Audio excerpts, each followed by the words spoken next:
మరి ఈరోజు వాక్యం ఏమిటంటే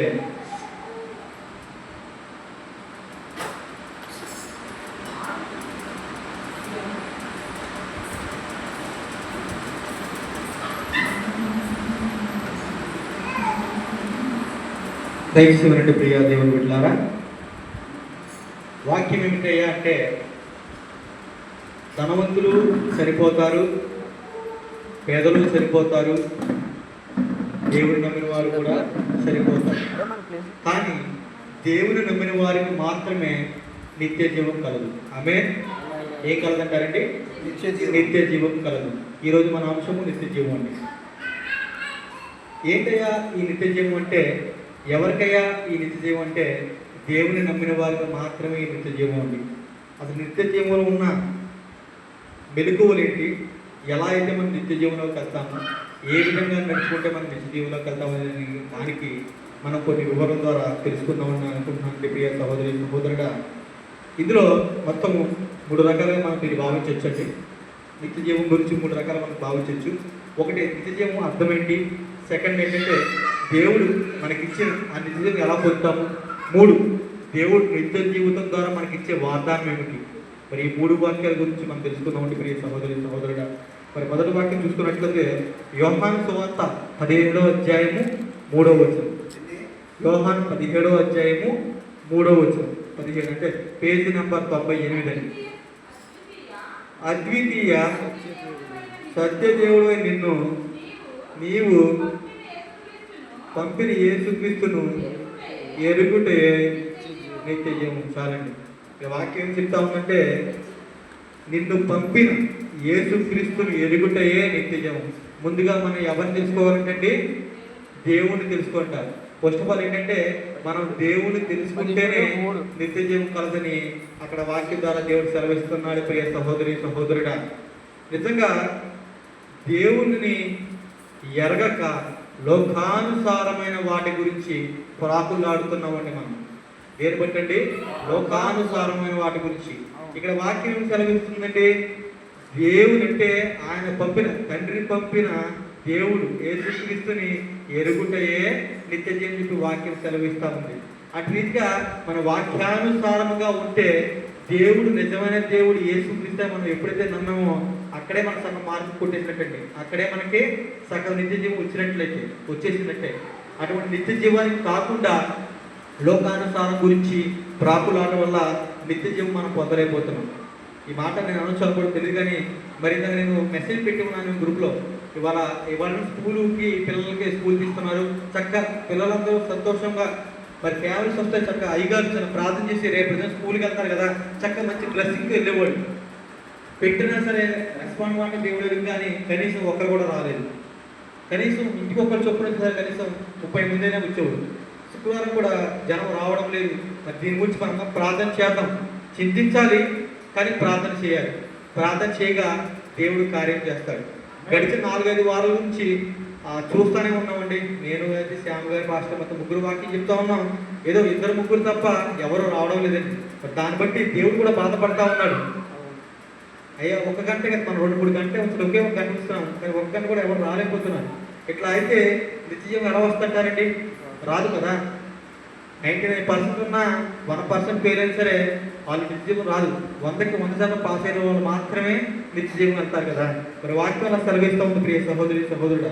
అసలు నిత్యజీవం అర్థం ఏంటయ్యా అంటే అదేనండి, దేవుడిని ఎరుగుటయే నిత్యజీవం చెప్పి వాక్యం సెలవిస్తూ ఉంది. మరి 2వ వాక్యం తీసుకున్నట్లయితే నిత్యజీవం ఎలా పొందవచ్చు? నిత్యజీవం ఎలా పొందవచ్చు? రిఫరెన్స్ చూద్దామండి.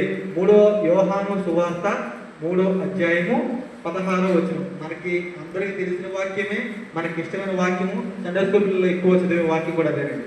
3:16. దేవుడు లోకమును ఎంతో ప్రేమించెను కాగా ఆయన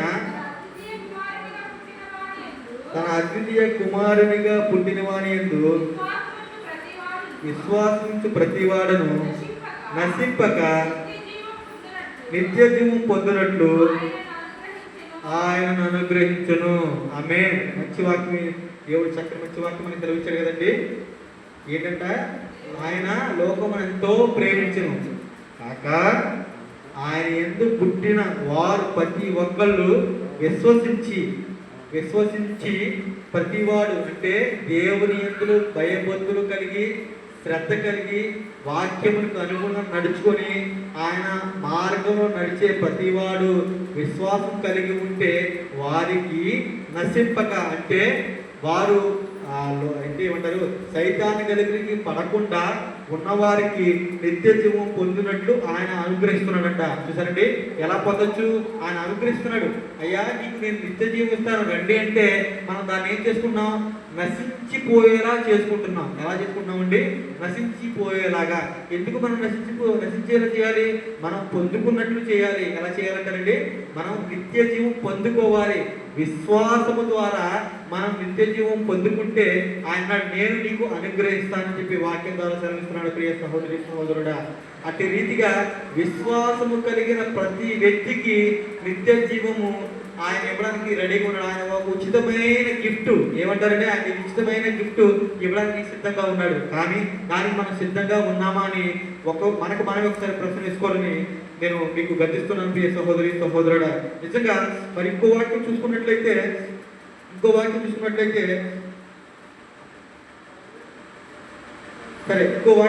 అయితే ఇక్కడ దాకా మనం ఏంటంటే నిత్య జీవం అలా పొందుతుంది.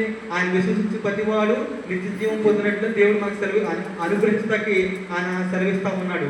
అయితే మూడో వచనం ఏంటంటే చూసుకున్నట్లయితే నిత్య జీవం ఎప్పుడు ప్రారంభం అవుతుంది? దాని కూడా తెలుసుకొని మనం ఈ వాక్యాన్ని ముగించడానికి ఆశపడతా ఉన్నాను. మరి ఎలాగంటే నిత్య జీవం గురించి దేవుడు మనకి ఇచ్చిన వాగ్దానం యోహాను సువార్త 10వ అధ్యాయము 28వ వచనం. ఆయన ఇచ్చే వాగ్దానం అండి నిత్య జీవం గురించి. ఒకసారి 10:28 నేను వాటికి నిత్య జీవం ఇస్తున్నాను, అవి ఎన్నటికీ నశింపు, ఎవడును వాటిని నా చేతిలో నుండి అపహరింపడు. అంటే తీసుకోవడానికి దొంగిలించడానికి ఎటువంటి సైతాన్ గాడు ఎంత ప్లాన్ వేసినా సరే అది వర్కౌట్ కాదు. అక్కడ వాక్యం సెలవుతుంటే దేవుడు అన్నాడు నిత్య జీవం నీకు గిఫ్ట్గా ఇస్తున్నాను, తీసుకోవడానికి అది సిద్ధంగా ఉన్నామని చెప్పి ఆయన వాగ్దానం ఇచ్చిన వాగ్దానం ఏంటంటే నిత్య జీవం గురించి దేవుడు ఇచ్చిన వాగ్దానం ఇదండి. నేను నీకు నిత్య జీవం ఇస్తున్నాను కనుక నువ్వు ఎన్నటికీ నశింపు. అంటే ఎప్పుడైతే మనం నిత్య జీవం కలిగి ఉంటామో మనం నశించిపోమంటండి, మనం సంతోషం కలిగి ఉంటామని చెప్పి వాక్యం సెలవిస్తుంది. ప్రియ సహోదరి సహోదరుడా, వాటిని నా చేతిలో నుండి ఎవ్వడు అంటే మనము ఆయన రెక్కల కింద ఉంటాం కాబట్టి ఆయన నుండి ఎవ్వరు మనల్ని అస్సలు టచ్ చేయడానికి కూడా వీలు లేదంతే. ఆయన అగ్ని వంటి వాడు, టచ్ చేస్తే ఏమన్నా మాడి మసి అయిపోతాడు అనమాట. సైతాన్ గాడైనా కావచ్చు, లోకానుసారం ఏమైనా సరే. కానీ కాకపోతే ఇవన్నీ కావాలని మనం ఏం చేయాలండి? ఇవన్నీ కావాలంటే ఆయన దగ్గరికి వెళ్ళాలన్నా, ఆయన నిత్య జీవం పొందాలన్నా, ఆ నిత్య జీవం ఎలా రావాలన్నా, నిత్య జీవం తెలుసుకోవాలన్నా సరే ఏం కావాలి? మనం ముందు వాక్యానుసారంగా ఎదగాలి. నమ్మి బాప్తిస్మం తీసుకోవాలండి. ఇష్టానుసారంగా తీసుకుంటే కుదరదు. విశ్వాసం కలిగి ఉండాలి. ఎప్పుడైతే నీ విశ్వాసం గొప్పదై ఉంటుందో ఆటోమేటిక్గా నిత్య జీవం ఇవ్వడానికి దేవుడు సిద్ధంగా ఉన్నాడని చెప్పి వాక్యం ద్వారా సెలవిస్తున్న ప్రియ సహోదరి సహోదరుడు. అట్లా మనం తెలుసుకున్నట్లయితే ఇంకో వచనం చెప్పడానికి ఆశపడతా ఉన్నాను. 1వ యోహాను రాసిన పత్రిక 1వ యోహాను 5వ అధ్యాయము 11వ వచనము. 1వ అధ్యాయము 5వ అధ్యాయము యోహాను రాసిన 5వ అధ్యాయము 11వ వచనం. ఆ సాక్ష్యం ఏమనగా దేవుడు మనకు నిత్య జీవం దయచేసెను. ఆ జీవము ఆయన కుమారుని వద్ద ఉన్నది. దేవుడికి చాలండి. ఎక్కడుందండి ఆ సాక్ష్యం? ఏమనగా దేవుడిచ్చే గొప్ప సాక్ష్యం ఏమిటంటే దేవుడికి మనకు నిత్య జీవం దయచేయను. ఆమేన్. ఏమిస్తండి? ఆయన సాక్ష్యం పలుకుతున్నాడు. నిత్య జీవము నేను నీకు ఇస్తున్నాను చెప్పి వాక్యం ద్వారా సెలవిస్తున్నాడు. ప్రియ సహోదరి సహోదరుడా, మన వాక్యానుసారముగా నడుచుకున్నట్లయితే, నమ్మి విశ్వాసము కలిగి ముందుకు నడుచుకున్నట్లయితే ఆయన నిత్య జీవం ఇస్తాడని గొప్ప సాక్షిగా దేవుడు మనకి సెలవిస్తున్నాడు. ప్రియ సహోదరి సహోదరుడా, అట్లా మన వాక్యానుసారంగా నడుచుకున్నట్లయితే అనుసరండి. ముందు చెప్పాను కదా, ధనవంతులు కానీ పేదలు కానీ అందరూ చనిపోతారు, కానీ దేవుని నమ్మిన వారు మాత్రము నిత్య జీవితంలోకి వెళ్తారని చెప్పి వాక్యం సెలవిస్తుంది. ప్రియ సహోదరి సహోదరుడా, అటు రీతిగా మనందరం కలిసి వాక్యానుసారంగా నడుద్దాము. వాక్యముతోనే మనం ముందుకు పైన సాగిద్దామని చెప్పి సెలవిస్తా ఉన్నాడు దేవుడు. ప్రియ సహోదరి సహోదరుడా, ఇటు రీతిగా ఈ వాక్యాన్ని నేను ముగించడానికి ఆశపడతా ఉన్నాను. దేవుడు ఇచ్చిన చిన్న వాక్యాన్ని దీవించి దర్శించి ఆదరించి ఆశీర్వదించును గాక. ఆమేన్.